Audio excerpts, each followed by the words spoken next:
Okay, welcome back to Roots to Riches podcast. Hit like and subscribe if you like the content where we talk and discuss about business, politics, and how it impacts everything. We also focus here in Chicago locally. I'm a Chicagoan, and I'm your host, Erik Cascio. Again, Roots to Riches podcast. So I want to talk about today, last February, the Federal Trade Commission, FTC, had filed a lawsuit to block the proposed Kroger acquisition to Albertson. It's a $24.6 billion merger acquisition. And so what's happening right now is FTC is saying, whoa, hold on. You guys are becoming way too big if you combine you guys both together. And therefore, it's going to de-incentivize pricing because as you get bigger, there's less competition. Less competition, higher prices, right? So if I'm getting bigger and bigger and taking up more of the market share, well, I have more control over the pricing. Now, a lot of the campaigns that are going on specifically with the Democrats, they're actually bringing this up to the table as well as a prime example of how inflation is hitting, and they're right now blaming corporations with price gouging. So the Democrats want this to happen. They want the FTC to block this merger acquisition because they're saying, hey, you can price gouge your prices, and that's why we have such high food prices. Now, the counter argument to this is Kroger saying, well, wait a minute. Even if we combine forces, we're no match still, or not even as big as your Amazon, Whole Foods, or any other online retailer where their business model is a little more efficient. Their business model is, hey, we got manufacturer, it goes straight to distribution and retail.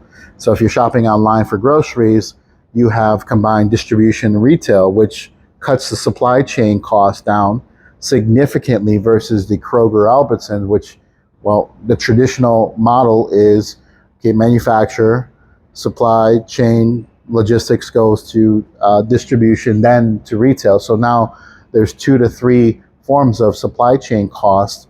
And with gas prices going up, well, that's going to impact the price as well to your foods that you see at the grocers. And so now their overhead is substantially much more than your online retail grocers, like your Amazon, Whole Foods that you're doing online, your DoorDashes that you go onto those online shops, right? And so they're still playing at a disadvantage because they have that traditional model. And so you have higher costs of goods sold for Kroger, Albertson. And even if you were to combine, this is the argument coming from Kroger, even if we were to combine, we're still not as big as those online retailers like Amazon. And so, no, we would still be incentivized to lower our prices, which we want to do. And if we combine our forces together, then we can mitigate a lot of those costs and pass down the savings to the actual individuals and families and households. And so there's a big clash of essentially accountability. And you'll hear this probably at the Democratic National Convention. You'll hear a lot of talk of, what's the cause of inflation? And what they're going to do is they're going to blame corporations and they're going to blame executives, 1, for price gouging, 2, for executive bonuses, massive amount of bonuses. Now, they may have a good point, in some of those cases. But again, you have to understand how their business model works to be able to justify that argument.